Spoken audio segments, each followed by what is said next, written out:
Alright, magandang hapon po mga kaibigan, mga kababayan.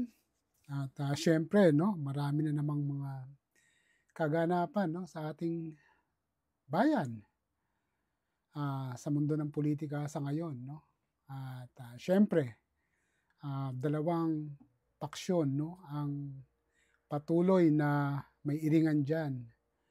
Um, Obviously naman 'no, yung Team Unity kasi nag-disunity na 'no.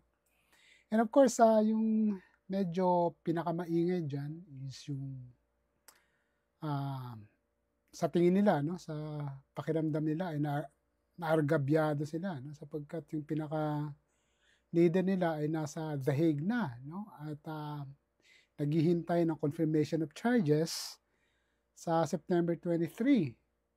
At siyempre kapagka nakita 'no, ng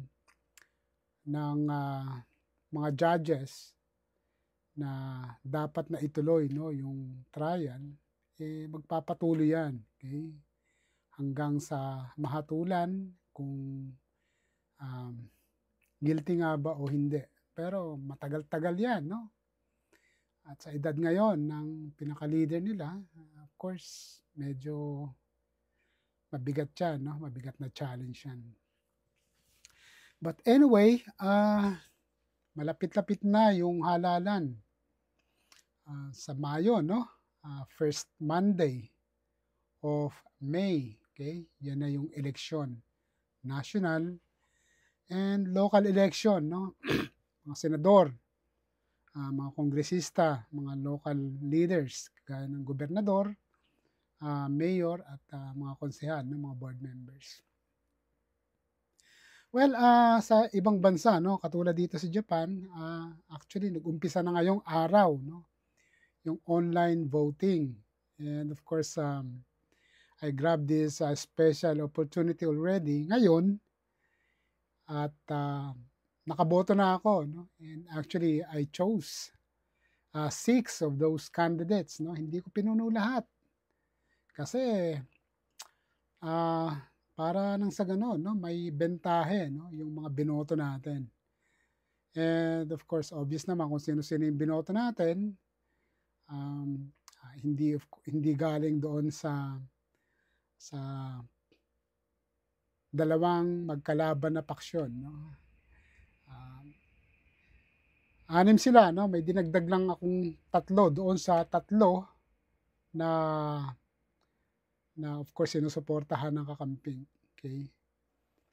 At, sa aking party list 'no, siyempre 'no, yung pinamumunuan, okey, nila dating senador 'no, Antonio Trillanes. Yun yung binoto ko sa party list.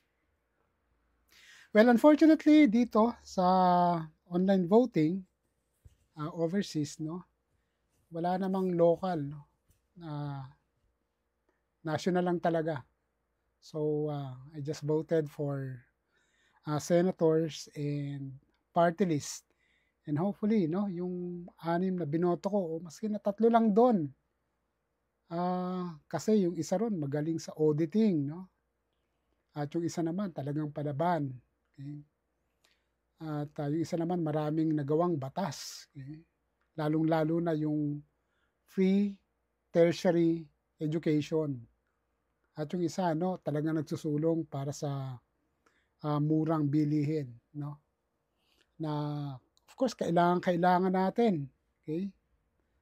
At yung isa dinagdag ko 'no, kasi, napakaaktibo niya nun 'no, pagdating doon sa, suporta 'no, para sa mga motorista, lalong-lalo na sa mga riders. At of course yung isa, ah, abogado ng mga manggagawa o dalawa, okey. So yoon, at, sana ay, maging, matalino rin tayo sa pagpili ng ating mga leaders, lalong-lalo na sa mga senador sapagkat, ang mga senador 'no, ang mga gumagawa ng batas, okey. Hindi nila trabaho yung sa ehekutibo 'no. Katulad nung mga pinapalutan ng ilan 'no, na 'pag tinanong mo kung anong batas ang gagawin, walang alam 'no. Hihintayin pa raw na manalo, which is of course mali. So, dapat ngayon pa lang meron na silang nai-imagine 'no, kung ano ba yung batas na kanilang ipapasa para nang sa gano'n, yung batas na ito in the long run ay makatulong ng malaki sa ating bansa at sa ating mamamayan. So, maging mapanuri at maging matalino po tayo sa pagpili ng ating kandidato, lalong-lalo na sa mga senador. Okey, yun lang po at maraming salamat.